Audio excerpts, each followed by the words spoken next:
Olá! Hoje a gente vai explorar uma questão que é, no mínimo, fascinante. Será que algo que se perdeu com o tempo pode ser de fato perfeitamente restaurado se a gente tiver o projeto original em mãos? É uma ideia e tanto, e vamos mergulhar nela usando um material bem específico como guia.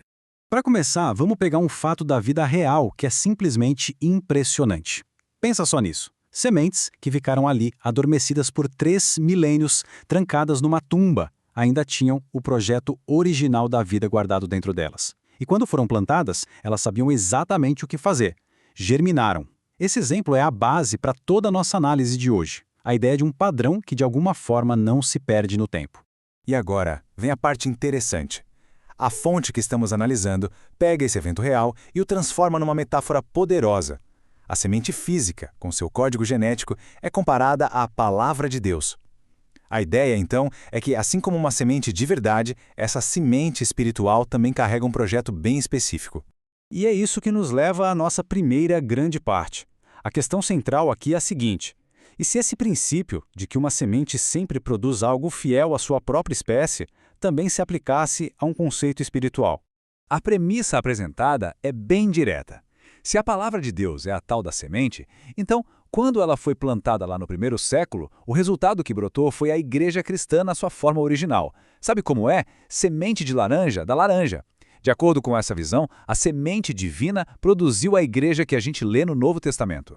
Só que a história não para por aí, claro.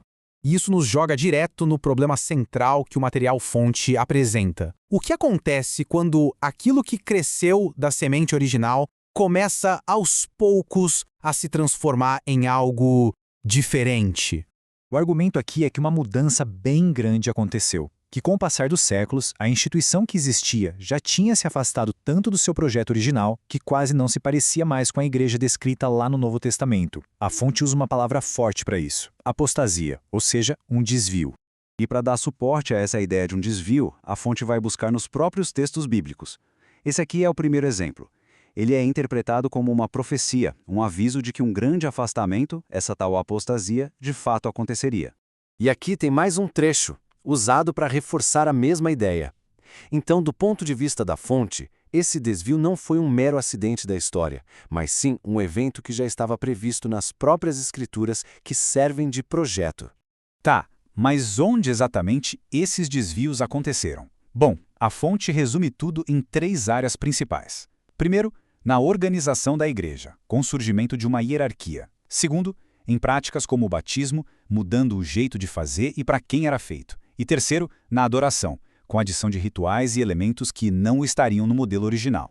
Ok, se o problema foi estabelecido, a análise caminha naturalmente para a solução proposta. Se houve um desvio, como se faz para voltar ao original? É isso que a fonte vai chamar de apelo pela restauração.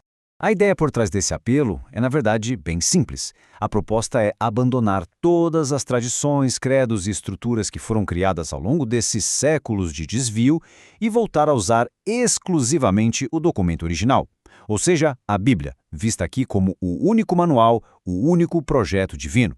Mas como isso funcionaria na prática? Para explicar a mecânica dessa tal restauração, a fonte usa uma analogia que é muito clara e, olha, bem poderosa. Vamos dar uma olhada. Vamos pensar nisso por um instante. O nosso futebol, paixão nacional. Agora, vamos imaginar um cenário meio maluco, que o futebol simplesmente sumisse. Ninguém mais joga, ninguém mais fala sobre ele por um século inteiro. Como seria possível recriar o esporte exatamente como ele era? A solução, segundo essa analogia, é bem lógica. A gente teria que achar o livro de regras original e aí seguir cada regra à risca. O número de jogadores, o tamanho do campo, as medidas da trave, tudo. Se o manual for seguido perfeitamente, o jogo recriado não vai ser uma versão nova, vai ser o futebol original de volta à vida. E é aqui que a analogia se conecta brilhantemente com o argumento principal. A fonte posiciona a Bíblia como esse manual do jogo para a igreja. A lógica é que, se as pessoas em qualquer século seguirem esse manual com precisão, o resultado vai ser sempre o mesmo: a igreja do Novo Testamento na sua forma original. Chegamos então na nossa conclusão, que amarra tudo isso e fala sobre a aplicação prática desse conceito de restauração nos dias de hoje. Resumindo a ópera, para quem defende essa perspectiva, a Bíblia não é só um livro de histórias antigas.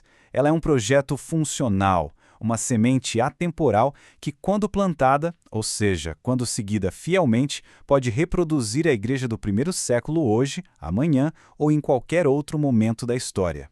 Isso nos traz de volta à pergunta central com que a gente começou, mas agora com muito mais contexto. A ideia de que um projeto original, seja ele genético, técnico ou espiritual, tem o poder de recriar com perfeição aquilo que se perdeu. Será que é possível? Fica aí a questão para a gente refletir.